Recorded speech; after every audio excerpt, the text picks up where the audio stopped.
She texted me on a Wednesday afternoon while I had my hands buried in a transmission that wasn't mine to fix, and the message just said, "Can we get dinner before I go? One last time, no pressure."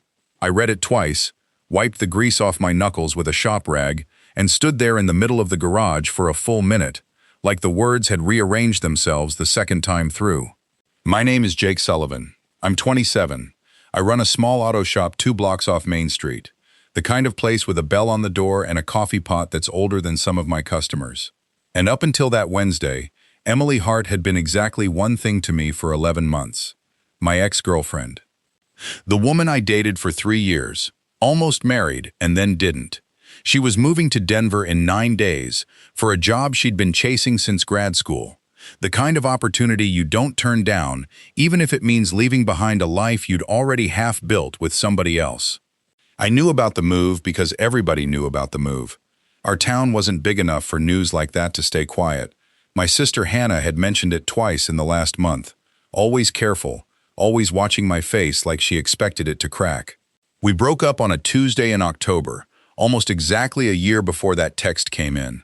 Not because we stopped loving each other, not because of some big betrayal you could point to and say, "There, that's the reason."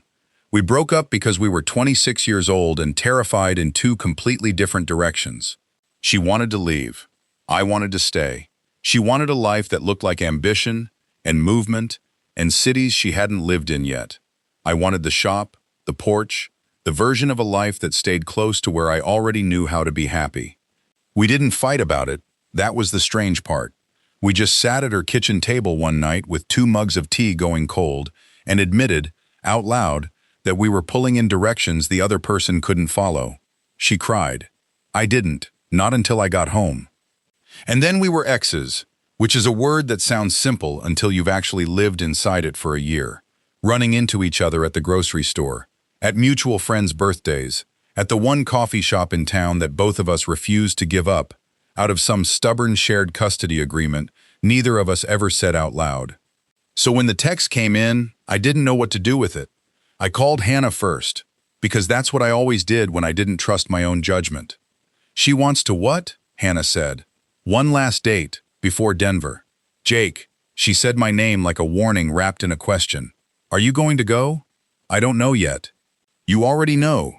You're just scared to say it out loud." I hated how right she usually was about things like that. "Jake, can I say something as your sister, and not as the peanut gallery? When has that ever stopped you before? I watched you for a year pretend you were fine every single time her name came up.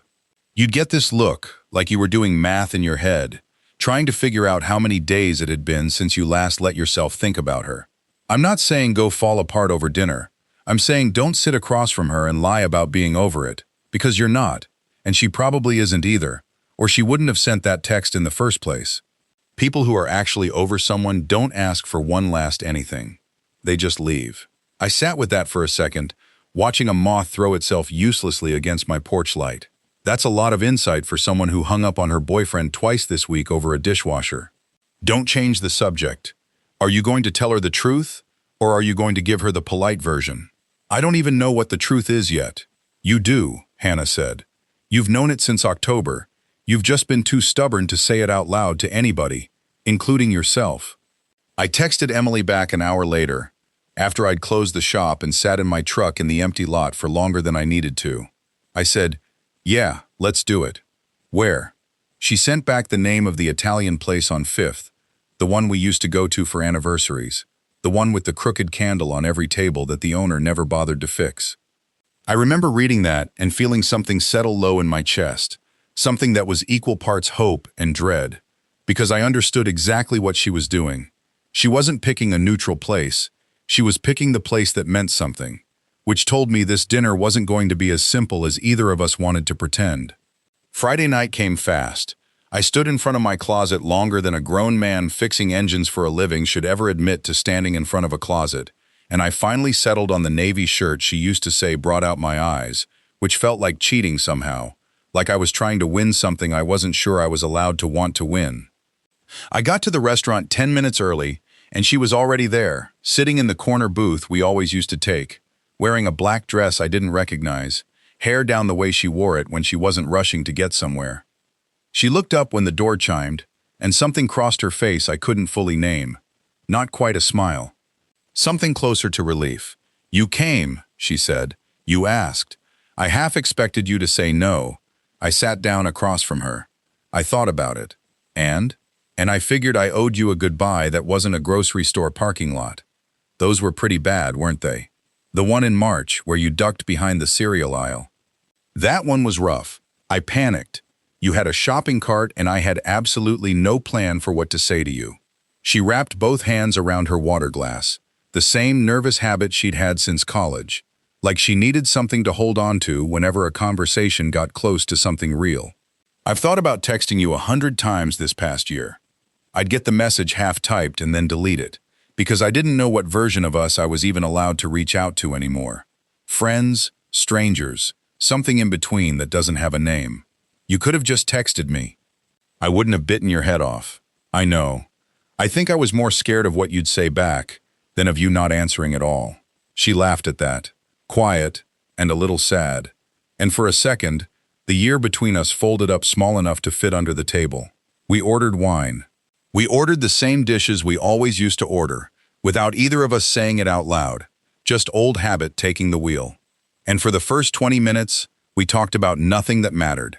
Her new apartment, my shop's new hire, a 19-year-old kid named Marcus who showed real promise and terrible taste in music.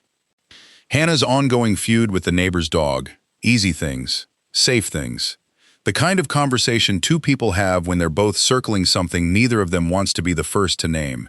It was somewhere around the second glass of wine that she got quiet, turning her glass slowly by the stem, watching the light catch in it instead of looking at me. "Can I say something?" she asked. "You can always ask." "I've been telling myself this dinner is about closure, that I wanted to see you one more time before Denver so I could leave without any loose ends." She looked up. "But that's not entirely true." I set my fork down. "What's the true part?" "The true part is, I've been scared for weeks that if I don't see you before I go, I'm going to spend the next 5 years wondering what would have happened if I'd just said something honest instead of something practical." The restaurant noise kept going around us, silverware and low conversation, and the hiss of the espresso machine behind the counter. But at our table, it went very quiet. "Emily, let me finish, please." She took a breath. "I've thought about this 100 different ways, and every version starts with me apologizing for leaving, and I'm not going to do that, because I don't regret taking the job. I'm proud of it, but I do regret how I left. I regret that I let the breakup be about the future instead of about us. I regret that I let "we want different things" become the whole story, when the real story was that I was terrified of building a life I couldn't undo if it went wrong." I sat with that for a second. "You think I wasn't terrified?" "I think you handled it better than I did." "I didn't handle it better. I just handled it quieter." She almost smiled at that. "That sounds about right." The waiter came by to check on us, and we both waved him off without looking away from each other, which felt, in that moment, like its own kind of confession. When he was gone, she reached across the table, not quite touching my hand, just close enough that the gap between us felt intentional. "I don't want tonight to be goodbye," she said. "I know that's not fair to say, 9 days before I move to a different state. I know the timing is terrible. I've known it was terrible since I sent that text on Wednesday, and I sent it anyway, because the alternative was watching you disappear from my life without ever telling you the truth." "What's the truth?" "The truth is I still love you, Jake. I don't think I ever stopped. I think I just got so wrapped up in being scared of staying that I convinced myself leaving was the only way to be honest with myself. And now I'm sitting across from you in the booth where you told me you loved me for the first time, and all I can think about is how stupid it would be to let this be the last conversation we ever have." I didn't say anything right away, because I needed a second to make sure my voice wouldn't do something embarrassing. The candle between us flickered, that same crooked candle from 3 years of anniversaries, and I thought about how strange it was that some things in a town this small just refused to change, waiting patiently for you to catch back up to them. "I never stopped either," I said finally. "I want you to know that. I've spent a year telling myself I was fine, that I'd made peace with it, and every single time I saw you at that coffee shop, I had to remind myself I wasn't allowed to want what I wanted." "What did you want?" You. Just you. Not the version of you that stays in this town forever. Not some fantasy where the whole thing gets easy. Just you, however that looks. Her eyes were bright when she looked at me. The kind of bright that comes right before someone decides not to cry. That's the thing, she said. I don't know how it looks yet. I don't have an answer for the distance, or the timeline, or any of the practical stuff that broke us the first time. I know. I'm not asking you to have an answer either.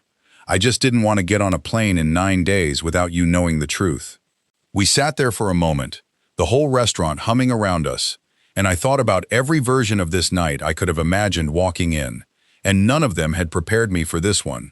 Not a clean goodbye, not a tidy closure dinner, where we both said kind things and let each other go with a hug at the door. Something messier and more honest than that, something that didn't come with a bow on it. Can I ask you something? I said. Anything. If I'd said no to tonight, if I'd told you I couldn't do this, what would you have done? She was quiet for a second. I would have gone to Denver and told myself it was for the best. And probably believed it, for a while. That's the scary part. I'm good at convincing myself of things that are easier than the truth. And now? Now I don't want to convince myself of anything. I just want to know if there's a version of this where we actually try, instead of just quietly letting each other go, because trying is harder. I reached across the table and took her hand properly this time, no gap left between us. I don't know what the next year looks like, I said. I don't know if it's Denver, or if it's you coming back, or if it's some ridiculous long-distance mess we figure out one flight at a time. But I know I don't want to spend another year lying to myself about being fine with losing you.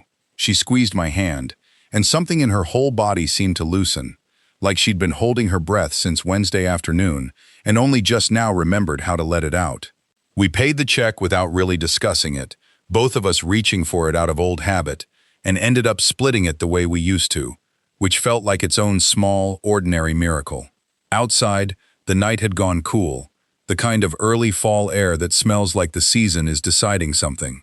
We stood on the sidewalk in front of the restaurant, neither of us in a hurry to walk toward our separate cars. So, she said, what happens now? Now I walk you to your car. That's not what I meant. I know. I looked at her. I meant it as a start. One thing at a time. I'm not going to pretend I have the whole next year mapped out standing on a sidewalk at 9 at night. She laughed, and it was the real one, the one I hadn't heard in almost a year, low and a little surprised at itself. That's fair. We walked slow, in no rush to close the distance to the parking lot, and when we got to her car, she turned to face me instead of getting in.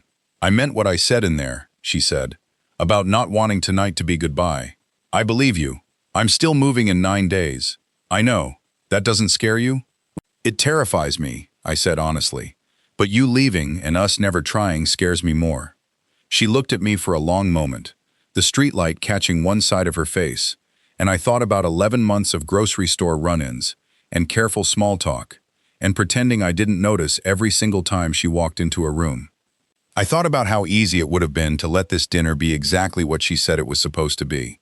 Closure, a clean goodbye, and how neither of us, it turned out, actually wanted clean. Can I kiss you? I asked. You're asking permission now? You never used to ask. This feels different than it used to.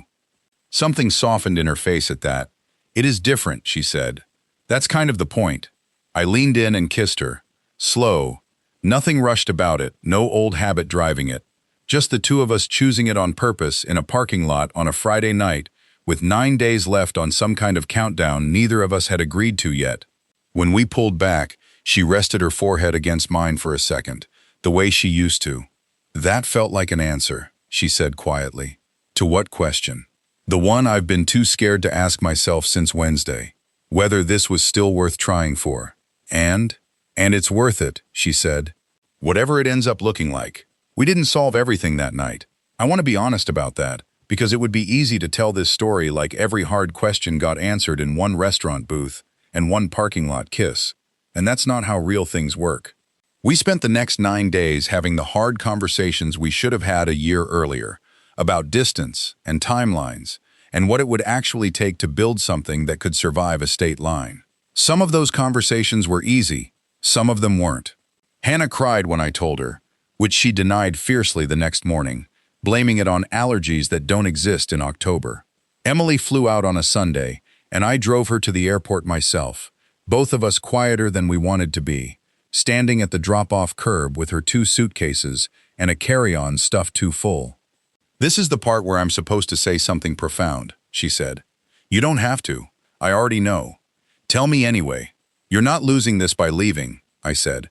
"We're just figuring out a version of it that doesn't look like the version we already tried and lost." "That's not the same as losing it again." She kissed me right there at the curb, ignoring the guy in a reflective vest, telling people to keep the loading zone clear. And when she pulled back, she was smiling in a way I hadn't seen in over a year. "I'll call you the second I land," she said. "You'd better." The first few months were hard, harder than either of us wanted to admit out loud to the other, full of time zone math and video calls that cut out at the worst moments, and a loneliness that crept in on the quiet nights when the shop was closed and the house felt too big for one person. But we kept choosing it. Every week, every flight one of us booked on impulse, just to see the other's face without a screen between us. Every ordinary Tuesday phone call that ran 2 hours longer than either of us planned. There was a stretch in January, about 10 weeks in, when it almost fell apart again. She'd had a brutal string of weeks at the new job, the kind that ate every evening and left nothing behind for a phone call. And I'd let myself spiral into the old fear, the one that whispered this was always going to end the same way, no matter what either of us said in a restaurant booth. I picked a fight over nothing, some offhand comment about her being too busy for us, and she called me out on it within about 30 seconds, which was fair, because she was right. We didn't hang up that night until almost 2 in the morning, both of us exhausted and a little raw, but we didn't let the silence win either. She said something that stuck with me after we finally said goodnight. "We already know how to let each other go, Jake. We're good at that. What we're bad at is staying when it gets inconvenient. I don't want to be good at the easy part anymore." I thought about that for days afterward. How strange it was that leaving had somehow become the familiar move for both of us, the well-worn path, and staying was the part that actually took nerve. 6 months in, she flew back for a long weekend, and standing in my kitchen making coffee the way we used to on Sunday mornings, she looked at me and said, "I don't think I can keep doing the distance forever." My stomach dropped for half a second before she kept talking. "I want to move back," she said. "Not because Denver didn't work out. It did. I got everything I wanted out of that job. But I figured out something bigger while I was there, which is that I don't actually want the life that doesn't have you in it every single day. I already tried that version. I don't want it again." I didn't say anything right away, because I was too busy making sure I'd heard her correctly. "You'd give up Denver," I said slowly, "for this." "I'm not giving anything up," she said. "I already got what I needed from it. Now I want the next thing, and the next thing is you, in this kitchen, every ordinary Tuesday for the rest of however long we get." I crossed the kitchen and kissed her before she could second-guess a single word of it. She moved back 4 months later into a little house 2 streets over from the shop, close enough that I could walk there on my lunch break, which I did more often than I probably should admit. Hannah, of course, took full credit for the entire reunion, insisting she'd known it would happen since the night I called her from the parking lot outside the shop, terrified and hopeful in equal measure. Emily still keeps that crooked candle table reserved for our anniversary every year, and the owner still hasn't fixed the candle, which feels, at this point, less like an oversight and more like a promise the whole restaurant is quietly keeping on our behalf. Last spring, standing in that same booth, I asked her to marry me. She said yes, before I even got all the way down on one knee, laughing through it the same way she laughed that night in the parking lot, telling me I'd ruined a perfectly good proposal by rushing it. I told her I'd been rushing toward her since the day I read that first text on a Wednesday afternoon with grease on my hands. And some things are worth rushing. Now, when people ask us how we ended up back together after a year apart and a job across 3 states, Emily tells them the short version. He kissed me goodbye in a parking lot, and it turned into a hello instead. I always add the rest, because neither of us was actually ready to say goodbye. We just needed one honest dinner to admit it. Have you ever gone into a goodbye and come out the other side with something you weren't expecting at all? And would you have taken the risk if your ex asked you for one final date, knowing it might not stay final? Tell me your story in the comments. And if this one stayed with you, Leave a like and subscribe. I'll see you in the next one.